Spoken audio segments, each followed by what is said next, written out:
अगर कोई मास, कोई ऑब्जेक्ट इस वेलोसिटी से मूव करना शुरू हो जाए तो उसका सारा का सारा मास एनर्जी में कन्वर्ट हो जाएगा। ये हमें कहा था आइंस्टाइन ने। Assalamualaikum. I hope you all are doing well. Today is our another lecture of first year physics chapter 5 और आज हम देखेंगे इस चैप्टर के रिमेनिंग न्यूमेरिकल्स। इसमें न्यूमेरिकल नंबर 5 पे कहा जा रहा है a neutron travels a distance of 12 metre in a time interval of 3.6 exponent minus 4 second. तो आपको कहा जा रहा है कि एक न्यूट्रॉन है जिसने डिस्प्लेसमेंट कवर किया है, वो डिस्प्लेसमेंट है 12 मीटर। 12 मीटर डिस्प्लेसमेंट कवर किया और जो उसको टाइम लगा इस डिस्प्लेसमेंट को कवर करने में वो है 3.6 एक्सपोनेंट माइनस 4 सेकेंड। नाउ मजीद आगे कहा जा रहा है अज्यूमिंग स्पीड वाज कांस्टेंट, जो न्यूट्रॉन की स्पीड है वो कांस्टेंट है। Find its kinetic energy, kinetic energy find करनी है। Take the mass of neutron as 1.7, ये तो कांस्टेंट वैल्यू है। मास होता है 1.7 एक्सपोनेंट माइनस 27 kg। अच्छा, और काइनेटिक एनर्जी फाइंड करनी है। काइनेटिक एनर्जी फाइंड करनी है, ये हमारा गिवन हो गया रिक्वायर्ड एंड देन सॉल्यूशन। तो यहाँ पे जो की पॉइंट है न्यूमेरिकल का वो ये है कि कहा गया take the speed of neutron as constant. कह दिया गया कि न्यूट्रॉन की जो स्पीड है वो कांस्टेंट है, चेंज नहीं हो रही। तो हमारे पास एक कांस्टेंट वेलोसिटी का फॉर्मूला होता था, अगर आपको याद हो, v is equal to S upon T. और हमें फाइंड क्या करना है, काइनेटिक एनर्जी, उसका फॉर्मूला होता है half M V square. Half की वैल्यू तो कांस्टेंट है, मास हमें गिवन है, हमें वेलोसिटी नहीं पता।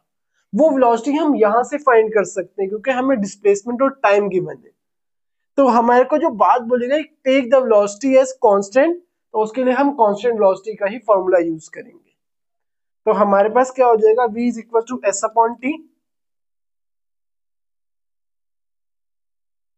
और हमारे पास यहाँ पे डिस्प्लेसमेंट है 12 मीटर, जो डिस्टेंस कवर किया है न्यूट्रॉन ने, divide by time 3.6 exponent minus 4। तो आप इसको डिवाइड करेंगे, हमारे पास आ जाएगा 33,333.3 और वेलोसिटी की यूनिट मीटर पर सेकेंड। आप इसको कैलकुलेट करेंगे, यही आंसर आएगा। सही, देन वेलोसिटी आ गई। अब काइनेटिक एनर्जी फाइंड करना तो कोई मुश्किल ही नहीं है। काइनेटिक एनर्जी हमारे पास आ जाएगी, काइनेटिक एनर्जी का formula half M V square, और हमारे पास हाफ मास की वैल्यू 1.7 एक्सपोनेंट माइनस 27 और जो वेलोसिटी है उसकी यूनिट वो हमारे पास है, सॉरी वैल्यू 3.3, ये हमारे पास वेलोसिटी आ गई। तो हमारे पास अब क्या करेंगे, इसको सिंपल ही मल्टीप्लाई करेंगे, हमारे पास फाइनल रिजल्ट आ जाएगा। जब आप इसको मल्टीप्लाई करेंगे तो आपके पास आंसर आ जाएगा 9.4 एक्सपोनेंट माइनस 19 जूल। ये आपके पास उस न्यूट्रॉन की काइनेटिक एनर्जी आ जाएगी। तो अब हम क्या करेंगे कि काइनेटिक एनर्जी तो आ गई, आपकी बुक में इसका आंसर जूल में नहीं गिवन, बल्कि गिवन है इलेक्ट्रॉन वोल्ट्स में। तो इलेक्ट्रॉन वोल्ट क्या होता है आपको पहले समझना होगा। एक यूनिट होती है जिसे हम बोलते हैं ईवी, इस तरह से लिखा जाता है, small E and capital V, electron volt. Actually ये चार्जेस की यूनिट होती है, चार्जेस पे जब वर्क डन होता है उसके लिए ये यूनिट होती है। इसको हम डिफाइन इस तरह से करते हैं कि इलेक्ट्रिक चार्जेस या इलेक्ट्रिक फील्ड्स में एक टर्म होती है जिसको हम बोलते हैं पोटेंशियल डिफरेंस। पोटेंशियल डिफरेंस, और इस पोटेंशियल डिफरेंस की वजह से चार्जेस मूव करते हैं। वर्ड जो है वो पोटेंशियल है, पोटेंशियल का डिफरेंस, पोटेंशियल डिफरेंस। सपोज करें कि कोई पॉइंट है जहां पे पोटेंशियल है 15 वोल्ट्स, इसकी यूनिट होती है वोल्ट, जो घर में आप वोल्टेज का वर्ड यूज करते हैं। और एक पॉइंट है जो हमारे पास है 14 वोल्ट। ऑब्जेक्ट हमेशा higher to lower potential move करता है। तो 15 से 14 जूल में जाने में पोटेंशियल डिफरेंस कितना है, 15 माइनस 14, 1 वोल्ट। जो ये V है इसको V से रिप्रेजेंट करते हैं, डेल्टा V, पोटेंशियल डिफरेंस क्या हो जाएगा, 1 वोल्ट। एक इलेक्ट्रॉन को हमें मूव करवाना हो 1 पोटेंशियल डिफरेंस के उस पे, तो जो एनर्जी चाहिए होगी वो हमारे पास कहलाती है 1 इलेक्ट्रॉन वोल्ट। मैं एक बार फिर से रिपीट करता हूँ, 1 इलेक्ट्रॉन वोल्ट वो अमाउंट ऑफ एनर्जी है जो हम एक इलेक्ट्रॉन पर करवाएं और वो मूव कर जाए with A potential difference of 1 volt, तो हम कहेंगे कि जो एनर्जी प्रोवाइड हुई है वो 1 इलेक्ट्रॉन वोल्ट है। और हमारे पास होता ये है कि 1 इलेक्ट्रॉन वोल्ट बराबर होते हैं 1.6 एक्सपोनेंट माइनस 19 जूल के। लेकिन हमें क्या करना है, हमें इलेक्ट्रॉन वोल्ट्स टू जूल नहीं जाना, बल्कि जूल टू इलेक्ट्रॉन वोल्ट आना है। तो 1 जूल बराबर होता है 6.25, ये आपको याद रखने पड़ेंगे, एक्सपोनेंट 18 इलेक्ट्रॉन वोल्ट्स के। आप इसको ऐसे कैलकुलेट भी कर सकते थे। सपोज करें आपको ये याद है, ये वाली वैल्यू नहीं याद, क्या करना था, सिंपली आपने 1.6 एक्सपोनेंट माइनस 19 इधर मल्टीप्लाई हो रहा है, उस तरफ आके डिवाइड हो जाएगा। 1.6 exponent minus 19 electron volt is equal two joule बच जाएगा, जिसे हम 1 जूल भी लिख सकते हैं। आज जब इसको डिवाइड करेंगे तो यही आंसर आएगा। सही है, तो हम क्या करते हैं कि ये आंसर आया, इसको हम कुछ ऐसे लिख सकते हैं कि जूल की जगह में 1 जूल लिख दूं। क्या कोई फर्क आएगा? नहीं, 1 से मल्टीप्लाई होगा, वापसी वही चीज आ जाएगी ना। 1 जूल की जगह इसकी वैल्यू रख देते हैं, जो हमारे पास आ रही है 9.4 एक्सपोनेंट माइनस 19 इंटू 1 जूल की वैल्यू 6.25 एक्सपोनेंट 18। सो नाउ आप इसको मल्टीप्लाई करेंगे तो आपके पास आंसर आ जाएगा, ये तो कैंसिल होंगे, हमारे पास आ जाएगा 5.903 इलेक्ट्रॉन वोल्ट्स। ये हमारे पास आ गई काइनेटिक एनर्जी। तो सिंपल था, कोई मुश्किल नहीं था। अच्छा, पेपर में जब आपके पास आएगा तो आप चाहे तो सिर्फ यहाँ पर लाकर छोड़ सकते हैं, जरूरी नहीं है कि इलेक्ट्रॉन वोल्ट्स में लेके जाए। हमारी जो एसआई यूनिट है वो जूल है, इलेक्ट्रॉन वोल्ट एसआई यूनिट नहीं है, तो हम क्या करते हैं कि जूल में लेते हैं।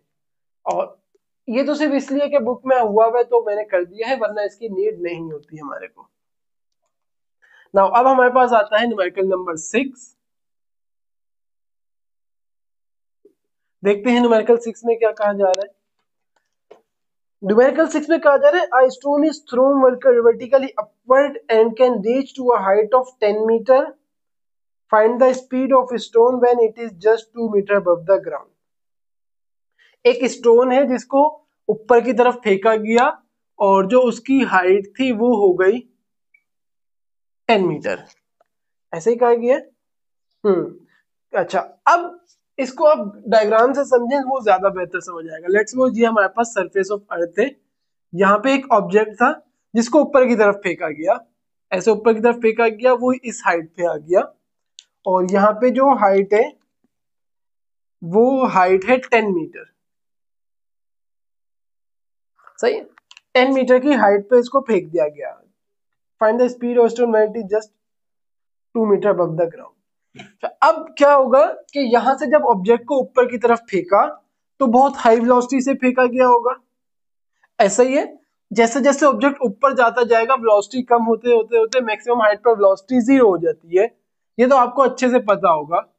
चलो फिर बता देता हूँ कि लेट्स सपोज एक मार्कर है, इसको मैंने ऐसे ऊपर की तरफ फेंका, ये क्या होगा, जब मैंने फेंका ये मैक्सिमम वेलोसिटी से जाएगा, मैक्सिमम हाइट पे आके वेलोसिटी 0 होगी तो ये वापसी नीचे आना शुरू होगा।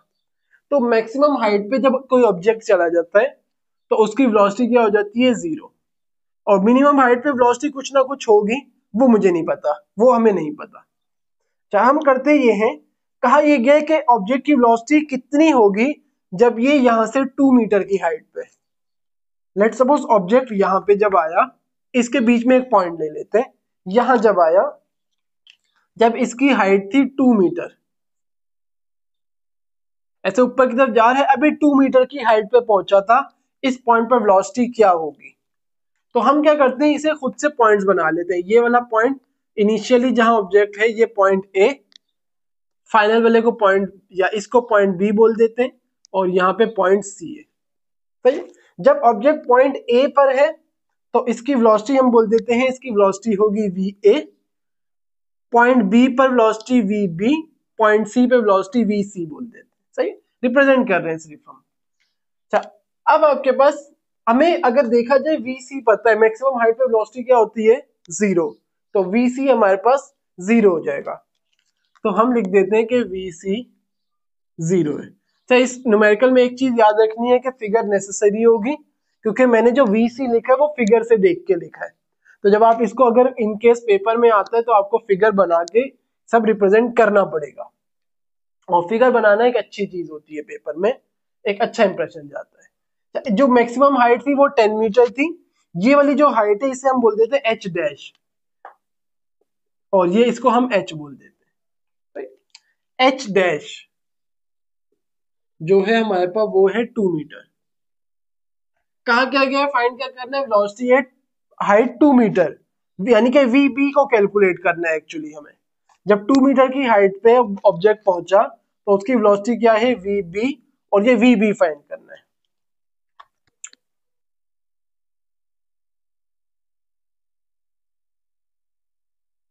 अच्छा, तो VB हमें रिक्वायर्ड है, ज्यादा मुश्किल न्यूमेरिकल नहीं है। और VB कब होगा, जब हमारे पास जो हाइट है H डैश वो 2 मीटर है। ये चाहे तो लिखे चाहे तो ना लिखे, मर्जी होती है ना। सॉल्यूशन में हम अगर हम आए, अभी हम क्या करते हैं, इनिशियली हम A से C तक की मोशन पूरी देख रहे हैं, अभी पॉइंट B को बीच में नहीं ला रहे। हमने ऑब्जेक्ट को A से फेंका, ऑब्जेक्ट C तक चला गया, अभी इस पॉइंट को हमने छोड़ दिया। बस इतना देखने के इनिशियली इसको लॉन्च किया A से, और ये C पे चला गया। तो motion from A to C हम लिखते हैं कि motion from A to C, A to C तक की जो मोशन है उससे हम देख रहे हैं। और A टू C तक की मोशन में हम क्या कर सकते हैं, अगर आप देखें आपको हाइट पता है, और हम वेलोसिटी को डिटरमाइन करने की कोशिश करें, अगर ये इनिशियल वेलोसिटी कैसे आ सकती है। एक तो हमारे पास फॉर्मूला होता है VF is equal to VI plus AT, ऐसा ही है। अगर हम देखें इनिशियल वेलोसिटी, हम A से C जा रहे हैं, तो जो इनिशियल वेलोसिटी है इसको हम यहां लिखते हैं, A टू C जा रहे हैं तो VI इनिशियल वेलोसिटी क्या होगी, जो वेलोसिटी पॉइंट A पर होगी VA, और फाइनल वेलोसिटी क्या होगी, फाइनल वेलोसिटी वो वेलोसिटी जो पॉइंट C पे होगी VC। क्योंकि हम क्या देख रहे हैं, A और C के रिस्पेक्ट से देख रहे हैं, इनिशियल वेलोसिटी A पे, फाइनल C पे। हाइट पता है 10 मीटर, तो हम क्या कर सकते हैं कि हम फॉर्मूला यूज करते हैं, लेट्स वो इनिशियल वेलोसिटी फाइंड करनी है। हमारे पास फॉर्मूला होता है 2AS is equal to VF square minus VI square, और जब हम वर्टिकली मोशन कर रहे होते हैं तो ये फॉर्मूला कन्वर्ट हो जाता है 2GH is equal to VF square minus VI square पे। नाउ अगर हम देखें ग्रेविटेशनल एक्सेलरेशन पता है, हाइट हाइट कौन सी लेंगे, ये वाली, क्योंकि अभी हम A से C पूरा देख रहे हैं, हाइट पूरी 10 मीटर लेंगे। VF VC VI VA, यहां से हम VA को फाइंड करते हैं, हमारे पास आ जाएगा 2 इंटू जी की वैल्यू 9.8, ये तो कांस्टेंट होती है, और हाइट हमारे पास है 10 metre, is equal to VF यानी VC का स्क्वायर माइनस VI यानी VA का स्क्वायर। तो हमारे पास ये क्या आ जाएगा, 2 इंटू 9.8 इंटू 10, 2 इंटू 9.8 19.6, और मल्टीप्लाई 10, हमारे पास आ जाएगा 196। 196 इक्वल टू VC का स्क्वायर, VC तो जीरो है, जीरो का स्क्वायर माइनस VA का स्क्वायर, जीरो का स्क्वायर हट जाएगा। अच्छा, एक चीज कि जो ग्रेविटी है, क्योंकि बॉडी कहां जा रही है, अपवर्ड जा रही है, तो जी की वैल्यू क्या होगी, माइनस 9.8 मीटर पर सेकंड स्क्वायर। तो यहाँ पे हम माइनस लगाना भूल गए, भूले नहीं है, याद रहता है, सही। तो हमारे पास ये आ जाएगा माइनस का 196, जीरो का स्क्वायर हट जाएगा, हमारे पास आ जाएगा minus 196 is equal to minus VA का स्क्वायर। माइनस VA इस तरफ आके प्लस हो जाएगा, 196 इस तरफ आके प्लस हो जाएगा, तो हमारे पास आ जाएगा VA का square is equal to 196। Now square cancel करने क्या करेंगे, रूट ले लेंगे, तो हम लेते हैं taking root on both side, हमारे पास आ जाएगा VA का स्क्वायर का root is equal to under root 196। 196 किसका स्क्वायर होता है, 14 का, तो हमारे पास आ जाएगा VA is equal to 14 metre per second. Now VA आ गई, VA आ गई, तो अब VB फाइंड करना कोई मुश्किल नहीं है। जैसे हमने वी ए फाइंड किया ऐसे वी बी फाइंड कर लेंगे। देखते हैं कैसे। अब हम मोशन ले रहे हैं ए टू सी। कैसे ले रहे हैं मोशन? ए टू सी ले रहे हैं मोशन। अब motion from A to C यहीं पर करते हैं। Motion from A to B. A to B तक की मोशन ले रहे हैं इस बार हम। तो अब हमारे पास क्या होगा? सेम वही फॉर्मूला यूज करें, लेकिन इनिशियल वेलोसिटी क्या है इस बार? इस चीज को समझना होगा। ए टू बी जा रहे हैं ना, इनिशियल वेलोसिटी वी ए, और अब फाइनल वेलोसिटी क्या होगी? अब बी तक जा रहे हैं हम, तो फाइनल वेलोसिटी वी बी हो जाएगी। और बस इसी में हम कर सकते हैं। अगेन वही formula, 2gh is equal to V F square minus V I square. इस बार h कौन सा है? वी बी तक जा रहे हैं, तो h जो है वो h डैश है, इसको हमने कर दिया h डैश। हमारे पास आ गया 2gh dash is equal to V F यानी वी बी का स्क्वायर माइनस वी आई यानी वी ए का स्क्वायर। सही है। तो 2g की वैल्यू अगेन अपवर्ड जा रहे हैं -9.8, h डैश 2 मीटर है, इसको रेज कर लेते हैं, तो हमारे पास जगह कम पड़ रही है। 2 into -9.8 into H dash 2 is equal to V B. V B हमें फाइंड करना है। वी बी का स्क्वायर माइनस वी ए हमारे पास आया है 14 और 14 का square. Now 2 into -9.8 into 2, 2 into 2 4 हो जाएगा, 4 इंटू 9.8 39.2, और क्योंकि माइनस लगा हुआ है तो माइनस का 39.2 is equal to V B का स्क्वायर माइनस 14 का स्क्वायर। 14 का स्क्वायर तो हमें पता है 196।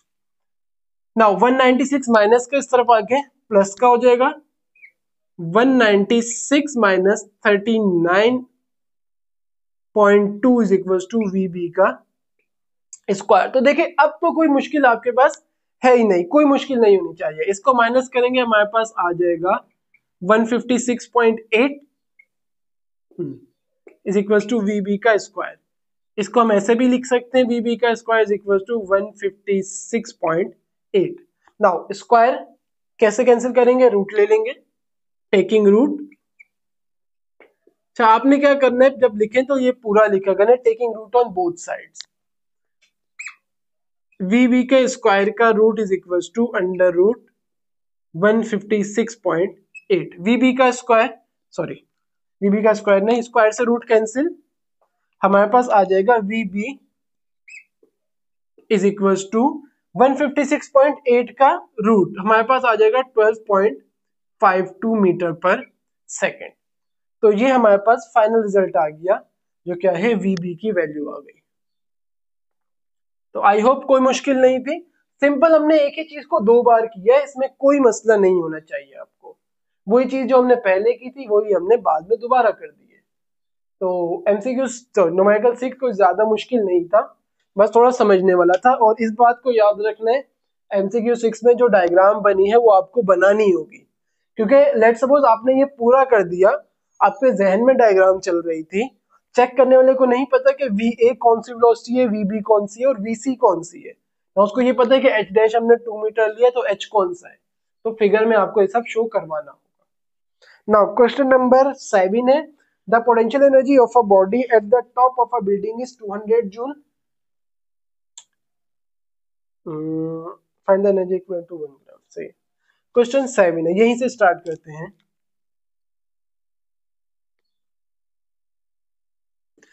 कहा क्या जा रहा है कि the potential energy of a body at the top of a building is 200 joule.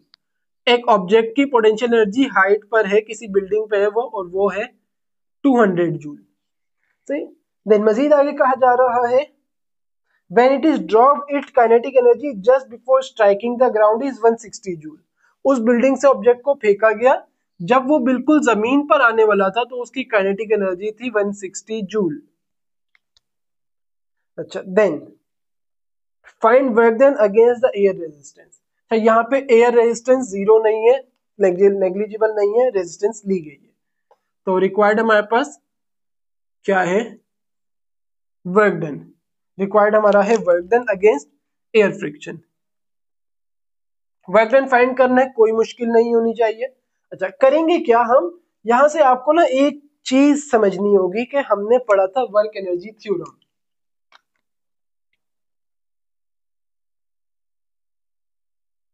इसको आपको थोड़ा सा समझना होगा कि वर्क एनर्जी थ्योरम हमने पढ़ा था, वो था कि W is equal to change in kinetic energy. तो कि हमने वर्क एनर्जी थ्योरम ऐसा पढ़ लिया कि वर्क एनर्जी थ्योरम कहता है कि जो ऑब्जेक्ट पर वर्क डन होगा वो change in kinetic energy of the body होगा। और इसके लिए हमने कुछ कंडीशंस लिख रखी थी। एक कंडीशन थी कि फ्रिक्शन नहीं होना चाहिए, दूसरी कंडीशन थी कि जो मोशन है वो हॉरिजॉन्टली होनी चाहिए, वर्टिकल मोशन ना हो। तो एक्चुअली जो वर्क एनर्जी थ्योरम है वो जो हमने दो कंडीशंस रिस्ट्रिक्शंस लगा दी थी कि फ्रिक्शन ना हो और मोशन हमेशा हॉरिजॉन्टल हो, ये दोनों कंडीशंस एक्चुअल में वर्क एनर्जी थ्योरम में नहीं लगती। वर्क एनर्जी थ्योरम का जो एक्चुअल एक्सप्रेशन है वो होता है कि वर्क डन बराबर होता है change in energy of the body के। ये एक्चुअल एक्सप्रेशन है, ये एक्चुअल नहीं है। लेकिन जब हम इसको पढ़ेंगे इस एक्सप्रेशन को, तो हमें ये बात बोलनी पड़ेगी कि सिर्फ हॉरिजॉन्टल मोशन हो। लेकिन जो एक्चुअल एक्सप्रेशन है वो वर्क एनर्जी थ्योरम का ये है कि वर्क डन बराबर होता है change in energy of the object के। हम इसको यूज करेंगे, तो हम सॉल्यूशन लिखते हैं, सॉल्यूशन। और हम क्या करें, वर्क एनर्जी थ्योरम यूज कर रहे हैं। वो क्या बोलता है कि वर्क डन बराबर होता है change in energy of the object के। जरूरी नहीं है कि वो काइनेटिक हो, जरूरी नहीं है कि वो सिर्फ पोटेंशियल हो, बल्कि काइनेटिक पोटेंशियल का मिक्सचर भी हो सकता है। तो यहाँ पे जो एनर्जी का चेंज आ रहा है वो किस में आ रहा है, काइनेटिक और पोटेंशियल में। इनिशियली पोटेंशियल, बाद में काइनेटिक। तो हमारे पास चेंज हमेशा कैसे लिखते हैं, final minus initial. Final kinetic energy है और इनिशियल पोटेंशियल एनर्जी है। तो हमारे पास आ जाएगा काइनेटिक एनर्जी है 160 जूल माइनस पोटेंशियल एनर्जी है 200 जूल। तो हमारे पास आ जाएगा -40 जूल। ये क्या आया है, वर्क डन। कौन सा, अगेंस्ट फ्रिक्शन। नेगेटिव साइन क्या रिप्रेजेंट कर रहा है यहाँ पे कि वर्क डन जो है वो as a against friction use किया गया हुआ है, जिसकी वजह से एनर्जी लॉस्ट हुई है। तो ये हमारे पास वर्क डन जो नेगेटिव साइन है वो रिप्रेजेंट कर रहा है कि हमारा जो वर्क डन है वो अगेंस्ट फ्रिक्शन हुआ है। तो कोई मुश्किल नहीं था, ये तो बहुत छोटा सा न्यूमेरिकल था, इसमें तो कोई मुश्किल हुई ही नहीं। अब हमारे पास है न्यूमेरिकल नंबर 8। आपको इस लास्ट न्यूमेरिकल में ये बात याद रखनी होगी, वर्क एनर्जी थ्योरम हमने एज अ काइनेटिक एनर्जी के उसमें पढ़े, वो भी गलत नहीं था, वो भी सही था। But actual work energy theorem जब हम ब्रॉड वे पे देखते हैं तो वो हमारे पास क्या होता है कि वर्क एनर्जी थ्योरम बराबर होता है change in energy of the object के, नॉट ओनली काइनेटिक एनर्जी, कोई सी भी एनर्जी हो सकती है। अच्छा, न्यूमेरिकल नंबर 8 कहा जा रहा है find the energy equivalent of 1 ग्राम। तो पहले इसका डेटा बनाते फिर आपको इसका मतलब समझाता हूं कि मास दिया गया है 1 ग्राम, आई थिंक 1 ग्राम ही है या 1 किलोग्राम है। Find the energy equivalent of 1 ग्राम। जब मास दे दिए, रिक्वायर्ड हमें कह दिया एनर्जी।